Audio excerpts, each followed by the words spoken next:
verdade, carinhas boas de ver aqui no mesmo tempo.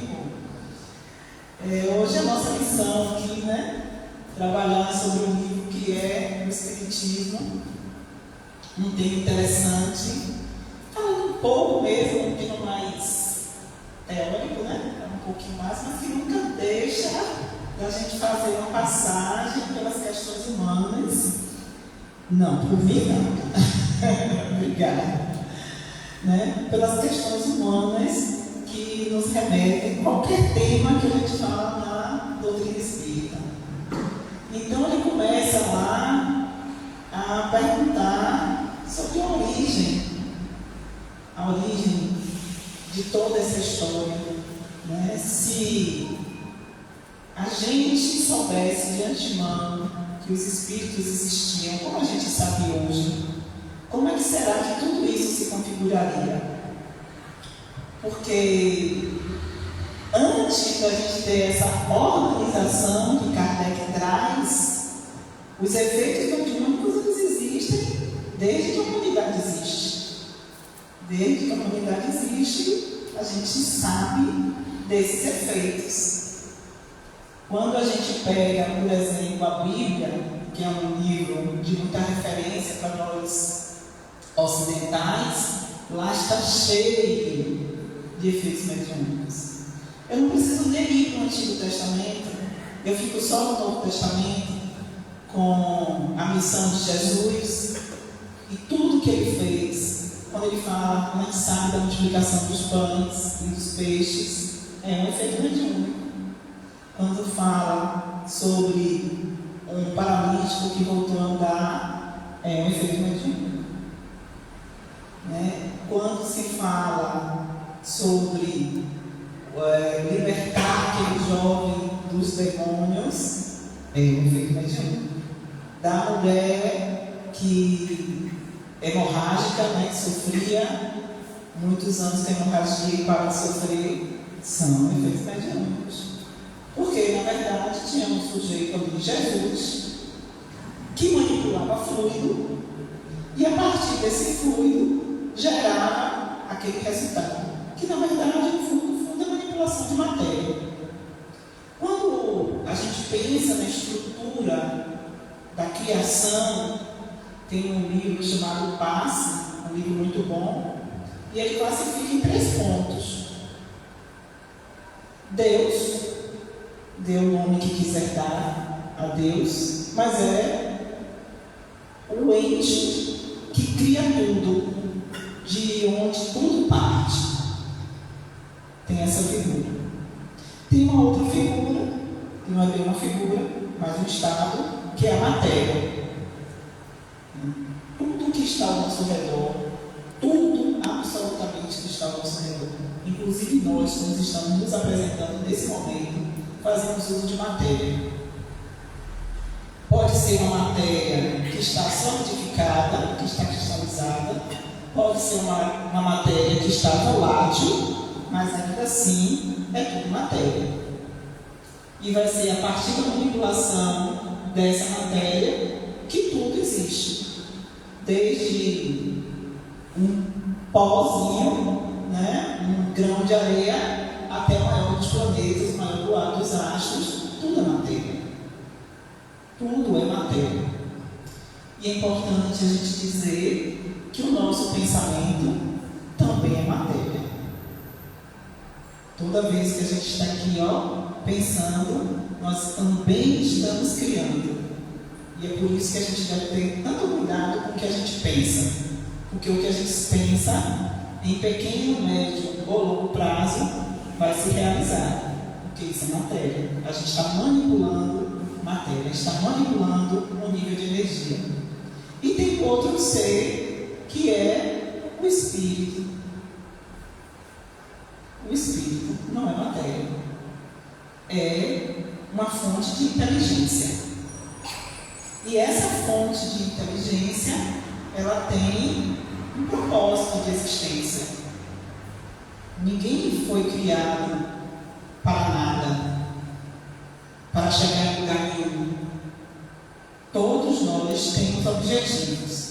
Claro que o primeiro objetivo é em termos pessoais mesmo, né? Para a gente garantir o nosso próprio desenvolvimento, a nossa própria evolução. E aí vem toda uma história e toda uma estratégia que a espiritualidade vai desenvolver para que a gente alcance esse resultado, esse desenvolvimento, essa evolução. Uma série de estratégias são desenvolvidas. E, além desse nosso desenvolvimento pessoal, vai ter um desenvolvimento coletivo, porque a gente avança enquanto indivíduo, mas a gente precisa avançar enquanto coletividade, né? Um não pode avançar sem o outro. Nós vamos avançar nos dois caminhos. Acontece que, desde o ponto de vista individual, a gente, enquanto espírito, que somos criados simples e ignorantes, e esse ignorante não é sinônimo de grosseria, mas sim sinônimo de falta de conhecimento, porque a gente não conhece quase nada. Nós temos muita vaidade pela produção científica que a humanidade conseguiu alcançar, mas ainda é muito pouco diante do que o universo tem para apresentar. Nós ainda somos seres errantes, nós ainda somos seres muito limitados. Entende? Então, assim, existe um universo de informação, de conhecimento que a gente nem tem noção. Mas para que essa trajetória se cumpra, essas estratégias, elas foram apresentadas ao longo da nossa vida enquanto grupo e ao mesmo tempo enquanto indivíduo. Então eu, espírito, vou aprender a lidar com tudo que está ao redor. Eu vou aprender a lidar com tudo que está ao redor, mas eu também preciso aprender a lidar comigo, que é um dos maiores desafios. Nessa história, a gente foi vivendo de épocas em épocas com os efeitos mediúnicos. No início, a gente não tinha nem como definir as coisas. Então, a gente ia dando o nome que a gente queria para as coisas. À medida que esse processo vai avançando e a gente também avançando intelectualmente, a gente começa a se perguntar, a gente enquanto humanidade, começa a se perguntar como é que isso acontece. Lá na história da Grécia, de Roma, já se sabia que existiam mulheres, por exemplo, que eram meio que adivinhas, as pitonisas, né? Então elas eram meio que adivinhas bruxas.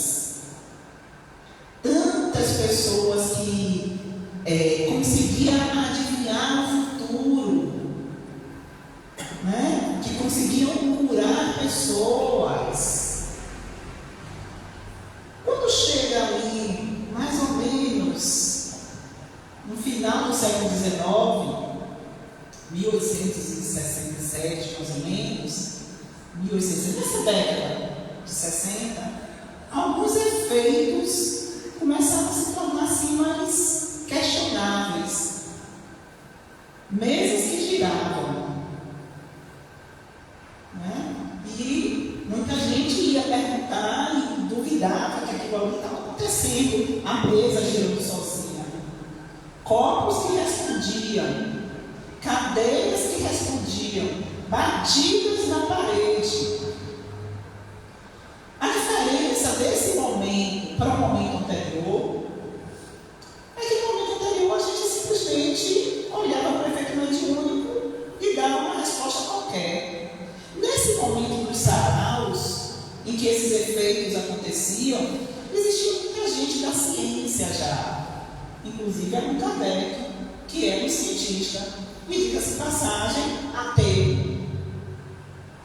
Porque eu tenho para mim que se Kardec, ele naquele momento tivesse religião, a gente não teria a doutrina espírita.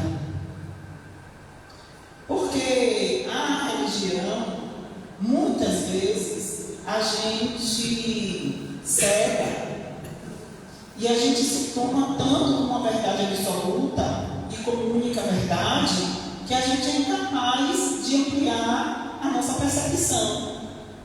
Então, só o que eu acredito é verdade, o que o outro tem para dizer, eu elimino. Então, ainda bem que Kardec, naquele momento, ele era ateu. Pelo menos ele pôde questionar e observar sem nenhuma crise de consciência.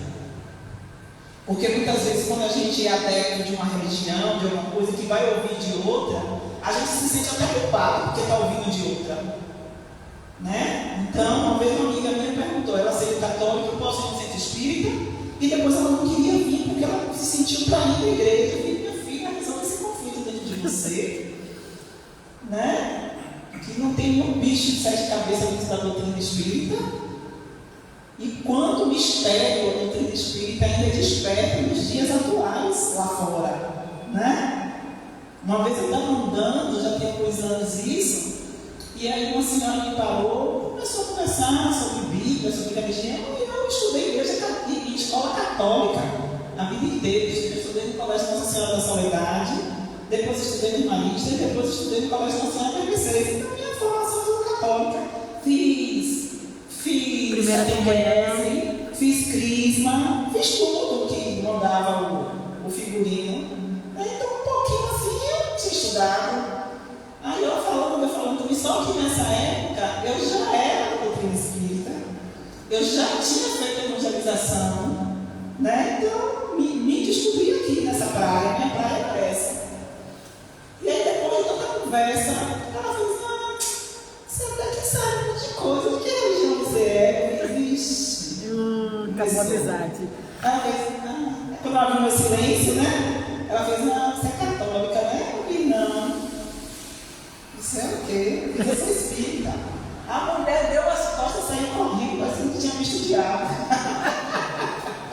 Eu disse, mas meu Deus do céu, a conversa estava tão boa, ela perguntar de que religião que você é. Né? Mas o fato é que quando Kardec e outros cientistas começam a perceber aqueles movimentos, eles começam a questionar: de onde vem isso? O que é isso? Isso é verdade ou isso é mentira? Será que isso aqui não tem a mão humana, né, para enganar as pessoas que estão aqui?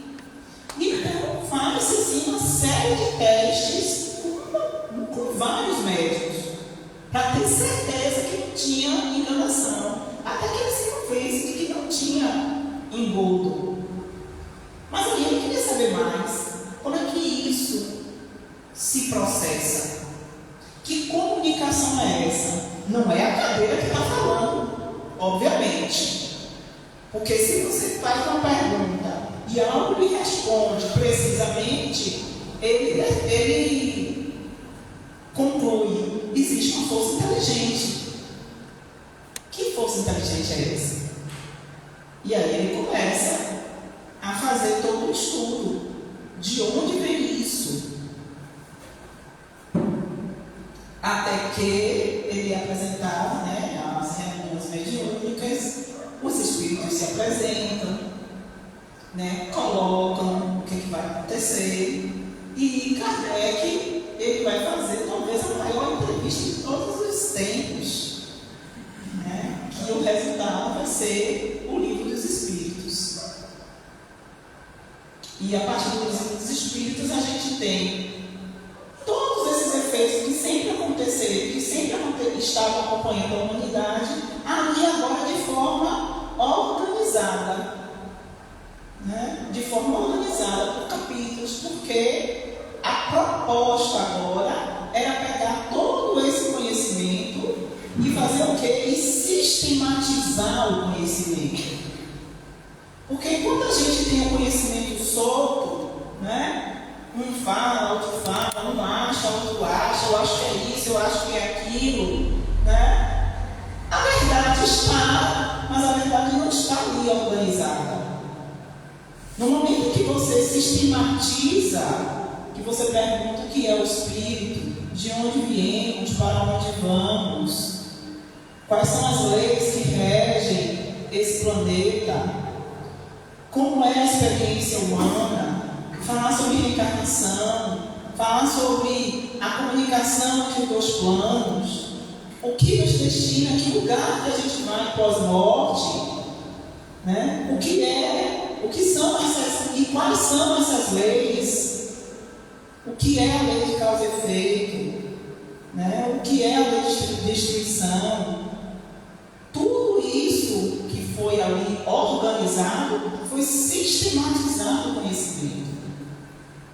Então, a partir daí, a gente tem mais claramente definido o espírito, que mesmo com a explicação que eles dão, está muito longe de a gente conseguir compreender a definição de espírito, porque eles dizem espírito, a matéria quintessenciada. Né? Hoje a gente traduz isso como energia. É uma energia. De onde é que a gente vem? Desse estado de simplicidade, de falta de conhecimento, para chegar no estado de angelitude. Para chegar nesse estado de angelitude, aí, meu amigo, aí, tome estrada. É esse o nosso desafio. É nessa estrada. Quais são as escolhas que a gente vai fazendo ao longo do tempo para chegar nesse estado de angelitude? É esse o desafio. Então, a gente nasce com um corpo quentinho, nasce com esse corpo físico, né, para exercitar as nossas aprendizagens, e além desse corpo físico, óbvio, a gente vai nascer com mais um sentido que vai nos ligar ao mundo espiritual.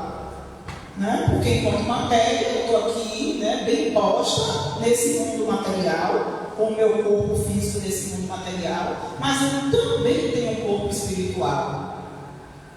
E eu pertenço ao mundo espiritual. E, portanto, a gente faz vínculos com esse mundo espiritual todos os dias. Todos os dias. Então, a gente tem outro sentido, além do que a gente conhece dos sentidos do corpo físico. Então, nós temos os sentidos extrafísicos. E aí, o nome desse sentido extrafísico, a gente pode chamar de mediunidade, que todos nós temos. Todos nós temos. A diferença, como em todos os outros sentidos, não tem gente que tem um ouvido mais apurado do que outro, portanto não tem uma audição mais apurada do que outro, não tem gente que tem uma visão mais apurada do que outro, não tem gente que tem mais talento, contato do que outros, não é isso? Tem gente que sabe jogar um futebol melhor do que qualquer um.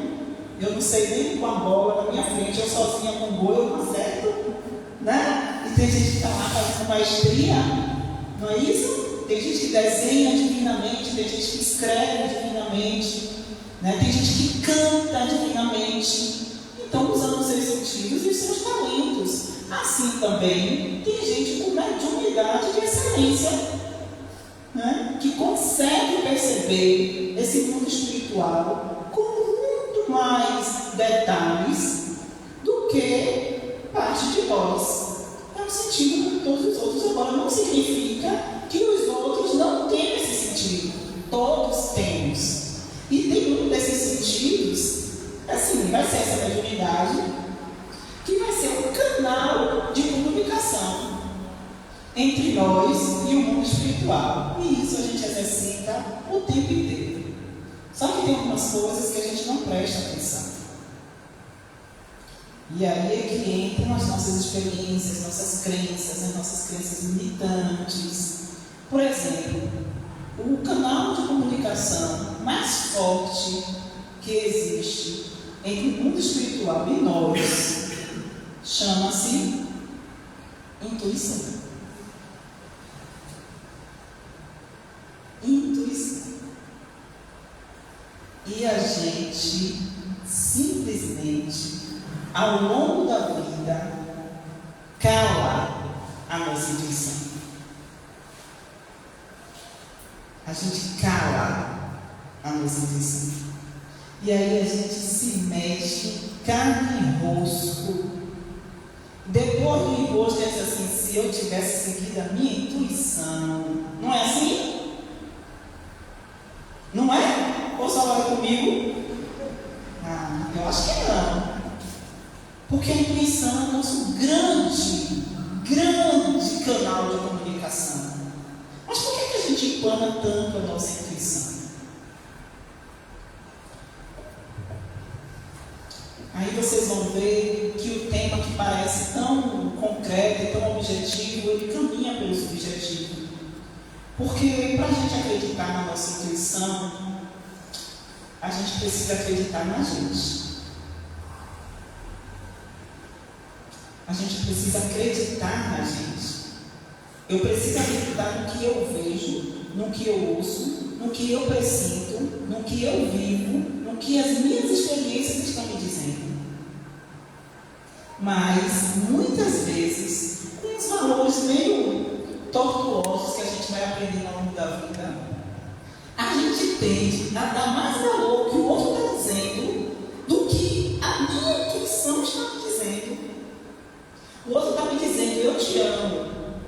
A minha intuição está dizendo: não acredite. Mas o outro está me dizendo: eu te amo. A sua intuição está dizendo: não acredite. É esparro. Mas ela falou de maneira tão fofinha. Eu devo estar errado. Essa pessoa deve gostar de mim e a gente vai. Aí faz o quê? Quebra a cara. Né? Essa intuição está valendo. Eu estou dando muito mais valor ao que o outro está dizendo do que ao que eu estou dizendo. Mas por que é que eu não acredito em mim? Por que é que eu não sigo o que a minha intuição está me dizendo? Por que é que eu empano a minha intuição? Porque a gente fica muito tempo sem dar ouvido a ela, então a gente não sabe quando verdadeiramente é nossa intuição ou quando é nosso ego. Porque o nosso ego também fala, né? E nosso ego, muitas vezes, ele quer que as nossas vontades se realizem de qualquer jeito. E também é perigoso. Olha como a coisa é delicada. Então, eu quero a pessoa porque quero. Isso é meu ego. Está me dizendo. Aí junta com o outro que vai para cá me dizer que me ama. Pronto, juntou a fome e a vontade de comer. Mas a intuição, que é a nossa grande protetora, está dizendo: não vá. Em quem eu acredito? Na minha intuição ou no meu ego? Depende. Depende do que eu estou exercitando no meu dia a dia. A quem eu estou dando mais força no meu dia a dia? Como eu estou me educando no meu dia a dia? Quando é que eu estou percebendo que algumas atitudes minhas são resultados do meu eu mimado? Mas se a gente não enxerga que a gente tem um eu mimado, a gente não aprende a lidar com o ego. Entende? Isso é muito tênue, é muito delicado. E não é à toa que a doutrina espírita ela vem o tempo todo dizendo assim: conhece-te a ti mesmo, autoconhecimento, a importância disso. A importância disso não é só por uma questão evolutiva, não. Porque eu tenho que evoluir, que ninguém evolui assim, não, minha gente, é passo a passo. Mas é porque na medida que eu vou me conhecendo, na medida que eu vou me desnudando, prestando atenção nas minhas atitudes, prestando atenção em como eu me movimento, eu aprendo também a separar quando algumas atitudes minhas são resultados do meu ego, da minha teimosia, da minha vaidade, do meu orgulho, e quando atitudes minhas são orientações da minha intuição. E eu preciso aprender isso para me proteger, em primeira instância, para poder entender os caminhos que eu tenho que escolher na vida, porque todos os dias das nossas vidas, todos os dias de nossas vidas, são dias de escolha, ou não são? Todos os dias de nossa vida são dias de escolha. dias eles têm que escolher alguma coisa. Se fica, se vai. Se faz um bem, se não faz. Se viaja, se não viaja. Se compra, se não compra. Se diz sim, se diz não. Todos os dias a gente tem que fazer uma escolha. E as nossas escolhas estão definindo a nossa vida. Porque se você resolve emprestar um dinheiro que o único que você tem a uma pessoa que não tem responsabilidade, não vai devolver, uma escolha equivocada que você fez. E vai ter uma consequência para a sua vida. Então eu preciso estar com o meu canal da intuição ligado. Mas se nós somos seres que somos agitados 80% do nosso tempo, aliás, tem gente que é 100% do tempo, porque até dormir é agitado. Agitado o tempo todo, a cabeça não dá trégua, o tempo inteiro. É com compromisso 24 horas por dia. É com coisa para resolver 24 horas por dia. Que horas a gente para nutrir o nosso espiritual? Se a gente já acorda pulando da cama, passa o dia todo no chega de noite, não é assim? Até na hora de dormir, a gente não para. Como é que a gente faz conexão? Se a gente não para, 5 minutos. Tem uma meditação que eu faço que são 7 minutos e meio. Eu mando isso para o mesmo de gente. Aí pergunta aí, ouviu algo do tempo? Não, fiz 7 minutos e meio. E aí quando chega no meio do dia, puxa, não sei o quê, poxa, talvez se você meditasse aqueles 7 minutos e meio, de manhãzinha, cedinho, quando acordasse, talvez tivesse preparado melhor seu dia. Né? O tempo que a gente para agradecer, o tempo que a gente para refletir, para entregar o dia. 5 minutos, 10 minutos. Nós temos 24 horas. Eu estou falando de 10 minutos. E a gente não tem, então a gente não se prepara. Assim como na hora de dormir, a gente também não se prepara. Aí tem os sonhos agitados, tudo agitado. E então, o nosso canal da intuição, ele vai ficando entupido. A gente não percebe. E aí a gente precisa que os outros médiuns precisem nos dizer ou nos advertir daquilo que talvez, se a gente nutrisse uma relação espiritual mais sadia, a gente não precisasse tanto dos outros. Aí a gente mobiliza os nossos amigos espirituais de forma muito mais intensa para nos proteger, se a gente conseguisse fazer um canal de comunicação diária que já está disponível. Porque eu digo assim, que a espiritualidade utiliza estratégias para levar a gente a chegar no estado de angelitude. Olha só, a gente tem intuição e a gente tem um anjo da guarda, um espírito dedicado a nos ajudar nessa caminhada, a nos ajudar a fazer escolhas. Mas a gente não faz vínculo. Então a gente precisa bater aqui na porta quarta-feira, toda quarta-feira, a gente precisa vir aqui, para que na sala, lá, do atendimento, a gente ouça o que a gente não podia ter ouvido. Mas se a gente só anda agitado, como é que a gente ouve? Então, muito do que poderia facilitar a nossa vida já está nas nossas mãos. E a gente precisa começar a se responsabilizar por isso. A gente modificar o nosso padrão vibratório. Porque o nosso padrão vibratório é por onde eu me vinculo com uma outra energia. Porque nós estamos no mundo material circundado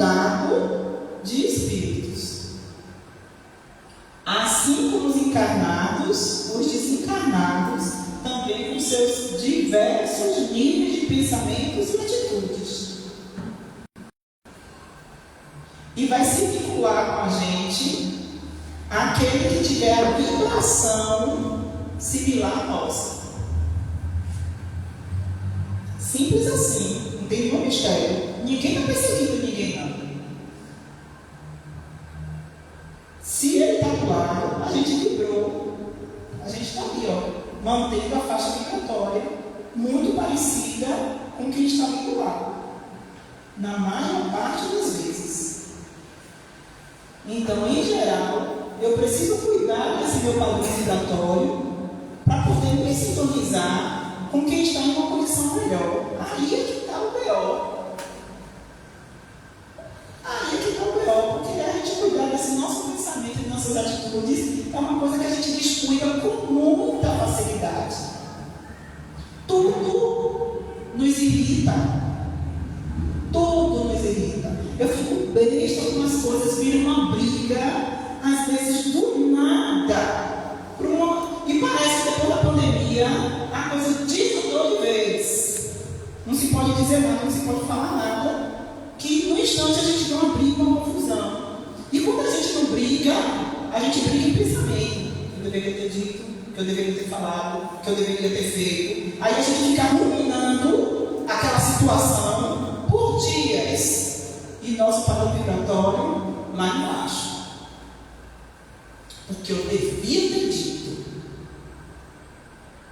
E aí, mais uma vez, com quem eu me comunico, com quem eu estabeleço essa comunicação, às vezes termina me prejudicando. Qual é a minha saída? Recurso dentro de nossa casa. Começar a cuidar do nosso pensamento. Estamos na era da ansiedade. Na era da ansiedade. Eu não sei o que é que aconteceu aqui, né? Mas parece que tudo tem que ser para ontem. A gente não consegue mais viver o dia. Porque a gente já está vivendo o que vai acontecer amanhã, o que vai acontecer depois da manhã. O que é que vai acontecer? Calma, gente, calma. Vamos viver aqui agora, esse minuto. Eu só consigo definir por esse tempo. Eu consigo até planejar, mas eu não tenho nenhuma convicção de que o que eu estou planejando vai acontecer. Eu sei. Nós somos seres finitos. A morte pode nos alcançar a qualquer momento, a qualquer tempo. Então eu faço uma previsão? Faço. Mas eu não posso viver com essa ansiedade tão grande porque eu não tenho essa certeza. Portanto, o melhor que eu faço é viver o dia de hoje muito bem. Se eu vou trabalhar hoje, eu vou prestar o melhor serviço hoje. Se eu vim fazer aqui essa doutrinária, eu vou fazer a melhor doutrinária aqui e agora. Se eu vim para assistir a doutrinária, eu vou prestar atenção na doutrinária que eu vim assistir. Eu não vou ficar pensando na comida de amanhã, no filho que tem em casa, no marido, na esposa. Eu vou ficar aqui, porque eu decidi vir para cá. Quando eu sair daqui, eu resolvo outra coisa. Para a gente começar a educar o pensamento. Para a gente começar a educar a emoção. Porque essa educação tem tudo a ver com a comunicação entre os dois planos. Porque já que todos nós somos médiuns, e todos nós, em algum momento, né, pelo canal da intuição ou outros, podemos fazer vínculo, e que a gente pode fazer vínculo com espíritos mais esclarecidos ou não, depende ou da nossa necessidade ou da nossa escolha. Então eu tenho que passar por um processo de educação. E o processo de educação não é sentar numa reunião mediúnica e aprender tudo sobre a reunião mediúnica. Isso é pro forma. Isso se aprende. Isso se exercita também. Mas antes de sentar numa cadeira de uma sala mediúnica, ou numa cadeira de uma sala de passe, que também é exercício mediúnico, ou numa sala de evangelização para evangelizar, que também é atividade mediúnica, ou num salão doutrinário, que também é atividade mediúnica. Eu preciso me educar enquanto ser. Eu preciso entender o que é empatia. Porque se eu não tenho empatia com quem eu estou vendo, muito dificilmente eu tenho empatia com quem eu não estou vendo. Se eu não consigo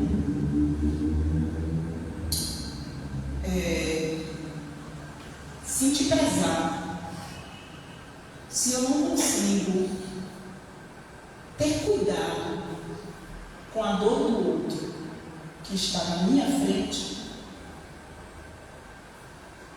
se eu desprezo a dor do outro que está na minha frente,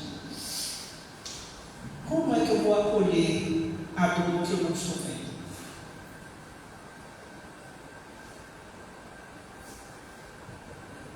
Se eu desacredito dos relatos, uma pessoa senta aqui do meu lado e vem me relatar uma história, e eu não sou capaz de acreditar na história que essa pessoa está me contando, eu estou julgando essa pessoa o tempo inteiro, como é que eu vou ouvir,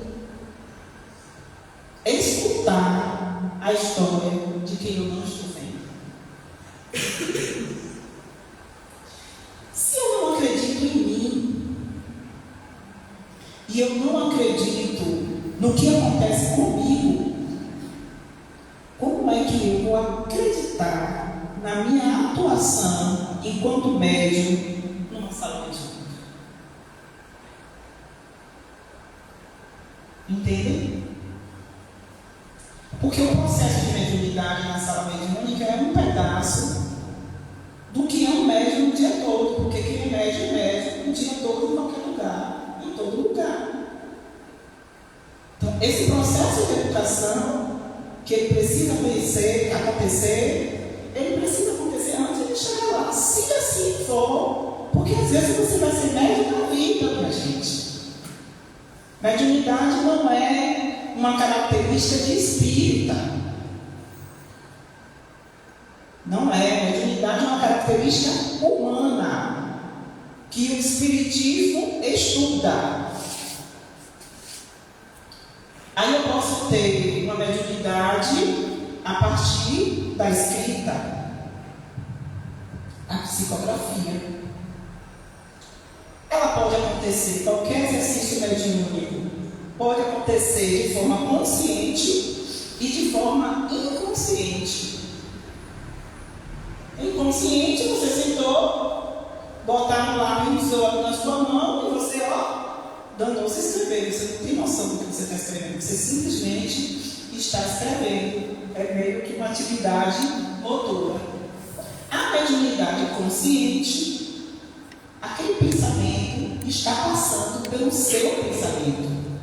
Então você sabe ali o que você está escrevendo. E você começa a reconhecer as características de uma escrita que é sua e de uma escrita que não é sua.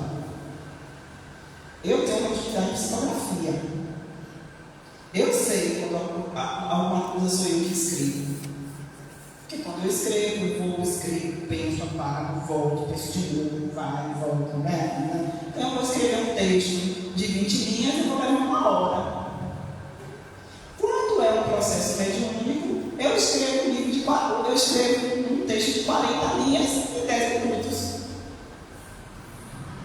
Claramente, apesar de eu estar tendo consciência, porque a minha mediunidade é consciente, apesar de eu estar tendo consciência do que está ali, eu reconheço que a velocidade não é a minha velocidade. E às vezes até termos e palavras usadas naquele texto que não é um termo comum do meu vocabulário. Então eu começo a reconhecer o que é meu e o que não é. E ainda existe mesmo construções que eu já fiz que foram partilhadas, como se eu estivesse escrevendo com você. A gente já vem escrever, você vem adaptar, não, acho que tem que mudar isso aqui. Aí eu, não, mas eu acho que podia ser desse jeito. E eu já faço essa construção, já fiz essa construção com a amiga espiritual. E não, tira isso, bota aqui, eu acho que pode ser isso, acho que pode ser aquilo. E eu tive consciência do que estava acontecendo. Então, na hora em que eu começo a ter uma relação até de maior proximidade com esse amigo que está comigo. Entende? Isso pode acontecer. Como existe também a mediunidade em que você vai dar espaço para que o outro fale através de você. É incorporação, Patrícia? Não pode. Fisicamente não pode. Porque no nosso planeta, 2 corpos não podem ocupar o mesmo lugar. Então, ninguém entra na gente. Não existe isso. A comunicação é mente a mente. Tá? Então, ele influencia, ele sugere o pensamento e você, então, termina verbalizando. Pode ser consciente, pode ser inconsciente. Precisa ser educado? Precisa. Em qualquer modalidade. Existe a mediunidade através dos sonhos. Eita, aqui na Bahia é cheio de gente que tem essa mediunidade. Eu sonhei com você. Né? E aí eu sonhei isso, eu sonhei aquilo, eu sonhei aquilo. E às vezes é verdade que a pessoa sonha. Né? Sonha lá e acontece.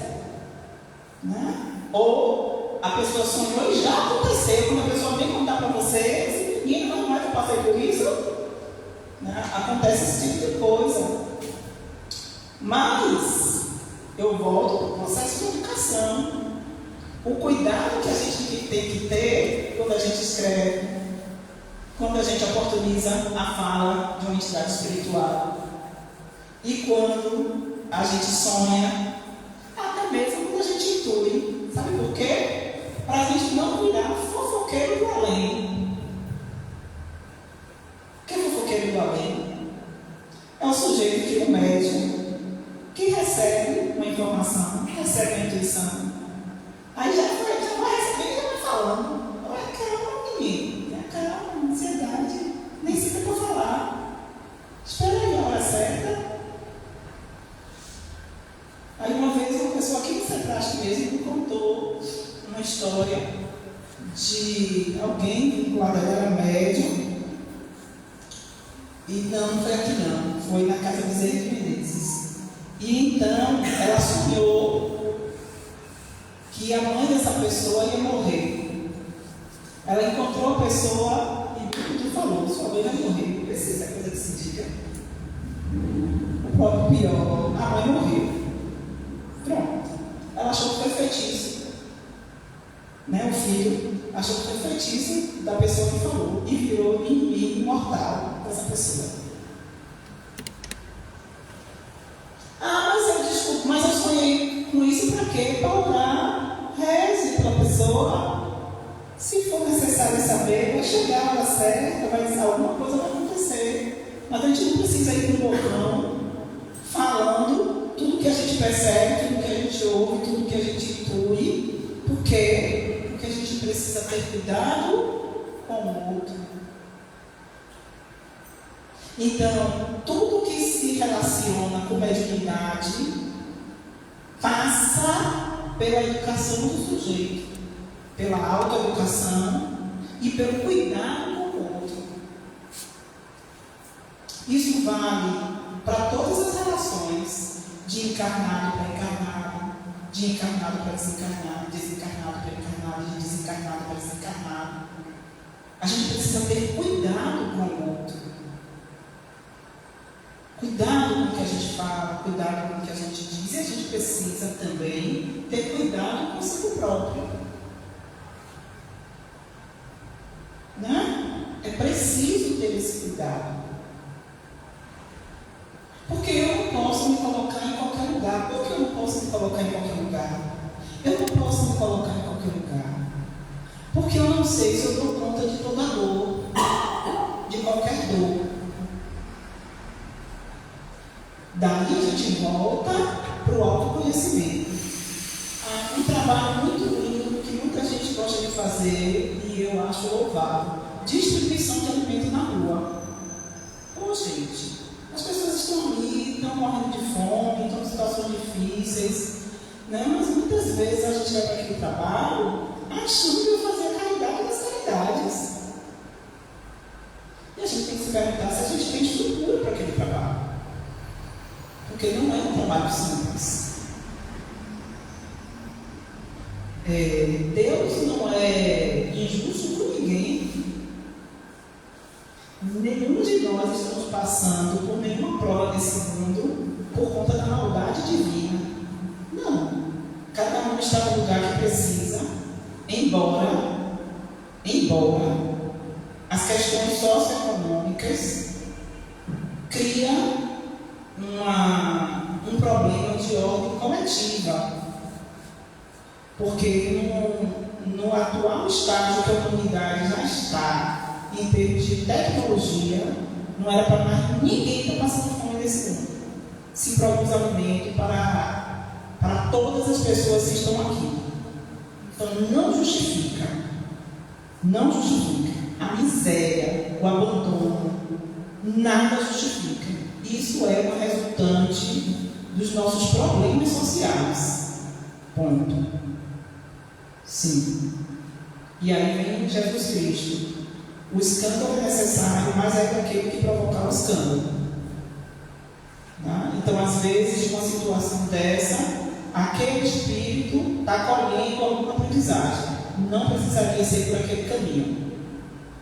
Mas, enfim, está ali.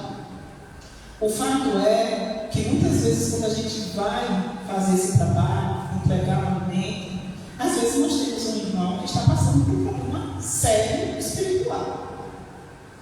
E ele pode, muitas vezes, ao acordar, quem está entregando o alimento sem preparo, e poder cometer com você alguma coisa que você não está preparado. Porque para nenhum trabalho na seara espiritual, nenhum trabalho, a gente pode ir com ingenuidade. A ingenuidade ela cabe às crianças. Aos adultos cabe a responsabilidade. Eu estou falando de adultos, inclusive do ponto de vista espiritual. Então existe uma orientação para a gente fazer esse trabalho. Quem faz esse trabalho sabe, você nunca vai sozinho. Você nunca acorda uma pessoa que esteja em sono profundo, porque você não sabe com quem ela está vinculada espiritualmente. Você chega ali e deixa o alimento do lado. Quando alguém que está mais alterado, você não vai bater boca, porque a sua proposta não é essa. A sua proposta é de levar o alimento. Se a pessoa pega o alimento de sua mão, acontece muitas vezes, pega a quentinha toda na sua mão. Olha, feijoada. Foi isso? Foi? Não quero não. Pá, joga na sua frente. E se a gente não tiver educação, a gente vai querer bater boca com a pessoa e a proposta não era essa. Aquilo ali é um trabalho mediúnico. Em que a gente vai levar o alimento, o cobertor, muitos serão gratos, mas outros estarão de braços dados com outros problemas que a gente não enxerga. E a gente tem que ter educação para fazer aquele serviço. Entende? Nós vamos fazer um trabalho de visita a asilos. Os velhinhos ali, tem velhinho, gente, muito fofo. Mas tem velhinho que não é tão fofo. Ou não é? Tem velhinho que dá um trabalho danado, que vai enxergar todo. Ou não é? Aí a gente vai lá, eu vou fazer um trabalho de visitar os velhinhos, tá? Quando chegar lá, encontra um de primeira na sua cara que me xinga, de cima a baixo, manda você para aquele pronto. Aí fica ali assim, todo. Por que fez isso comigo? Porque você não foi preparado. Porque para fazer aquele trabalho, a gente não tem que ter um preparo. A gente não sabe quem vai encontrar. E aí aquela história de saber acolher. Às vezes é passar, é saber que a pessoa está agitada, fazer uma prece. E naquele momento é tudo que a gente pode fazer. Porque nesses trabalhos espirituais, a gente tem que ter muita ciência de que nós somos apenas instrumentos.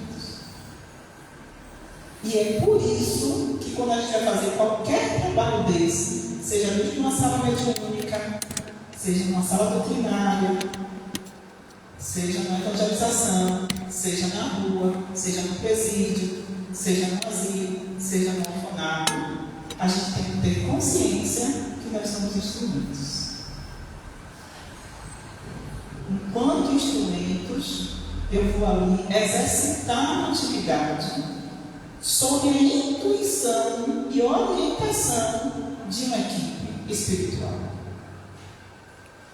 Mas a gente chegou num tal patamar de tanta vaidade, e a gente não falando da coletividade como um todo, que às vezes a gente quer saber mais do que a espiritualidade. Aí o caldo de torna, minha gente. Por que o caldo de torna? Porque onde nós estamos nesse planeta, que é um planeta de provas e expiações, a nossa visão por si só, ela já é atrapalhada. A gente já não enxerga com clareza, com a mesma clareza quem não tem o corpo da carne. Se a gente dissesse assim, estou numa montanha, tem uma montanha na minha frente, nós encarnados estamos no sopé da montanha, na base, e a espiritualidade está no alto da montanha. Quem está enxergando melhor? Quem está enxergando maior? Quem está no pé da montanha ou quem está no alto? No alto. Mas a gente quer medir força com a espiritualidade. Às vezes a gente quer dizer como é que a espiritualidade tem que se comportar, como tem que falar, como tem que vestir, como tem que... Oi! A gente tem que parar um pouquinho, porque esse é um exercício de humildade. E no trabalho com o mundo espiritual, nesse exercício mediúnico, duas palavras precisam entrar no nosso vocabulário. Uma se chama obediência, a outra se chama resignação.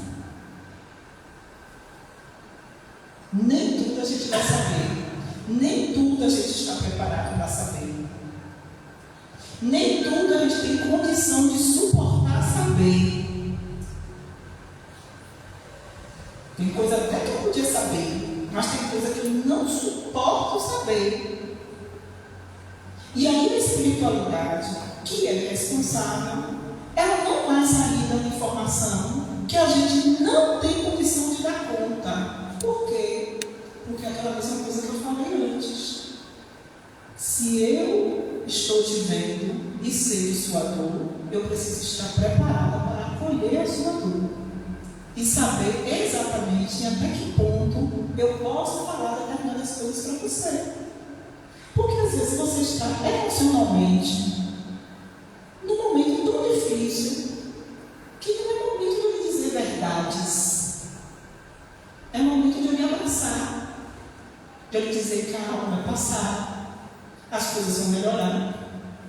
Para no momento em que você estiver melhor estruturada, eu poder dizer, olha fulano, poderia ter sido dessa forma. Olha, essa escolha que você fez aqui não foi uma escolha boa e por isso você experimentou isso aqui.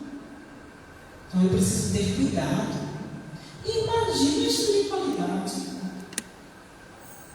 que está nos vendo, que está percebendo como nós estamos caminhando, os nossos processos, as nossas labutas, as nossas dificuldades, as nossas dores. Então não é tudo que vai se dizer. E não vai se dizer por responsabilidade. Por esperar a gente ter maturidade, amadurecer, para poder ouvir. Se a gente não consegue entender o valor da obediência, a gente termina metendo os pés pelas mãos. Porque aí a gente quer saber o que quer saber, o que quer saber. E aí aquele centro espírita não é bom não, porque lá não contam as coisas. Aí a gente sai daquele centro espírita, vai para outra, vai para outra, vai para outra pessoa, vai para... até a gente encontrar o que a gente está buscando. Aí quando encontra o que está buscando, que dá uma solapada, pronto. Aí a gente se desorganiza tudo. Aí faz, poxa, bem que eu devia ter ouvido minha intuição. Poxa, bem que fulano lá me falou. Então, às vezes, tem experiências que nós vivenciamos que está muito ligado à nossa teimosia. A esse exercício responsável que a gente precisa ter com a nossa mediunidade e que a gente não segue. Vocês estão entendendo? Então, quando a gente fala dessa comunicação com o mundo espiritual, quando a gente fala da presença dos espíritos em nossa vida, de como isso se deu, de como isso se dá, não tem mágica. Não tem nenhuma mágica. Porque todos nós aqui sabemos.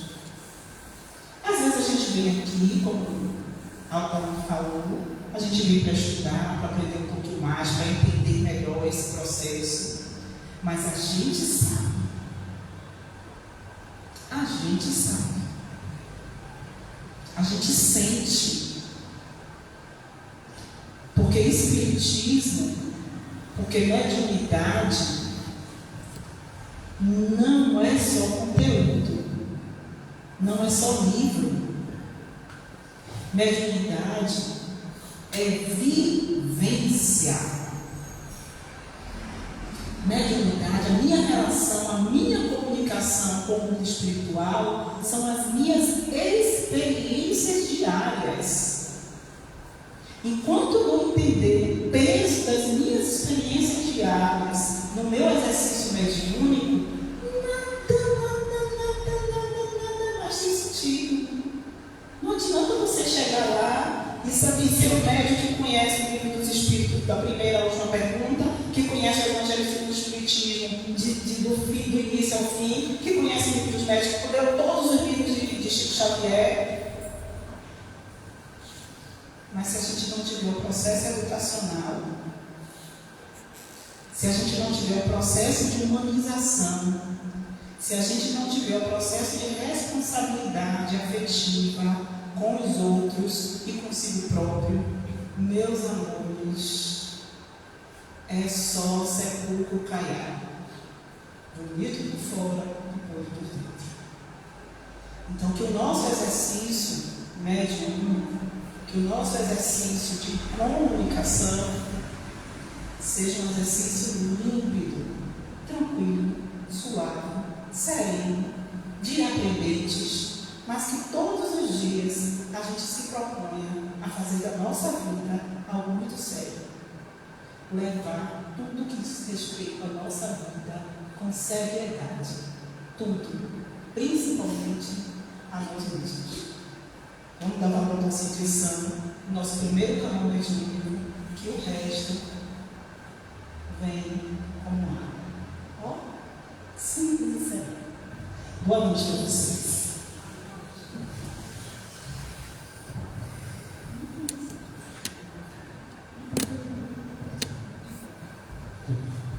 Gratidão à Patrícia. Acho que essa, como várias noites aqui, mas a gente tem algumas noites que são muito especiais para essa reflexão. Nós saímos daqui com várias encomendas, né? E não sei como, mas a Patrícia vai ter que passar aquela meditação dos 7 minutos e meio para a gente. Eu nem passo. Eu tenho 15 e poucos minutos aí. E nós vamos encerrar.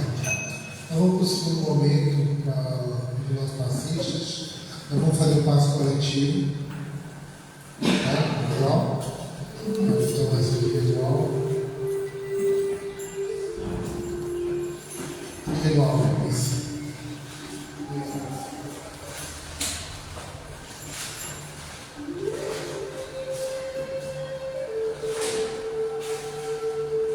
Nesse momento do passe, não somente contando com o auxílio dos médiuns passistas, das médiuns passistas, contando também com a colaboração da equipe espiritual, mas aceitando o convite de, nesse momento, fecharmos nossos olhos, respirarmos lentamente, buscando dentro de cada um de nós, através da nossa intuição, esse sentimento que aflora, que nos preenche e vai nos tomando pouco a pouco.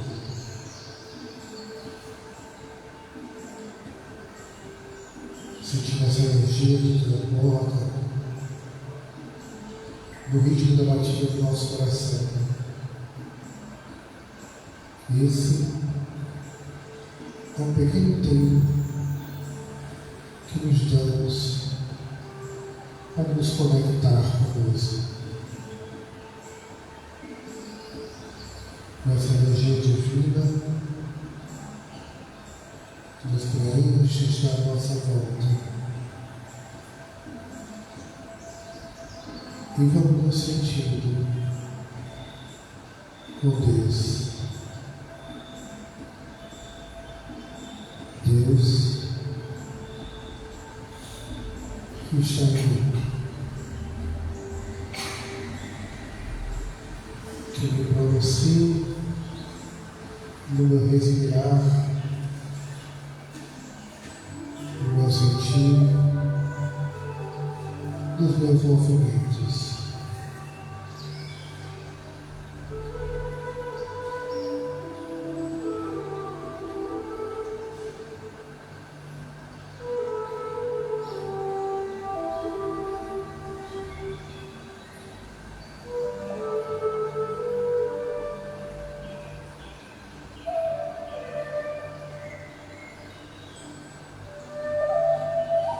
Essa energia é que chamamos presença de Deus. Posso ecoar, não somente aqui agora,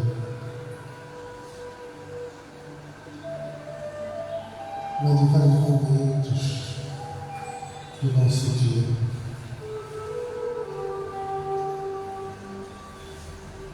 Que possamos aprender a libertar conscientemente essa energia que temos em nós, com paciência, com prudência, com benevolência.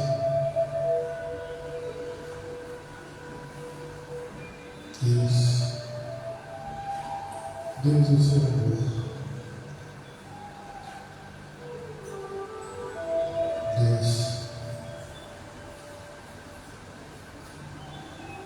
Deus em todo o seu afeto.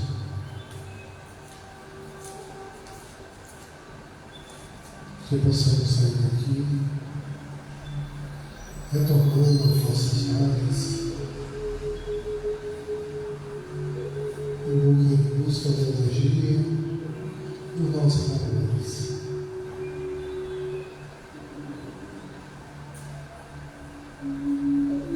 Que possamos nos acolher e nos cuidar.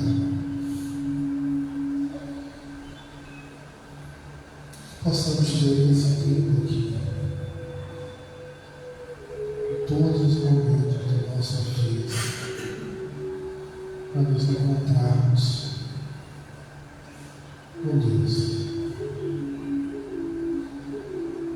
Em nós, por nós.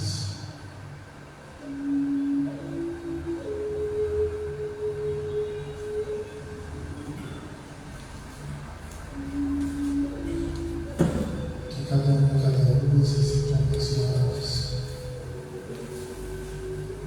e possam retornar aos seus lares em paz. Uma boa noite. Fiquem bem.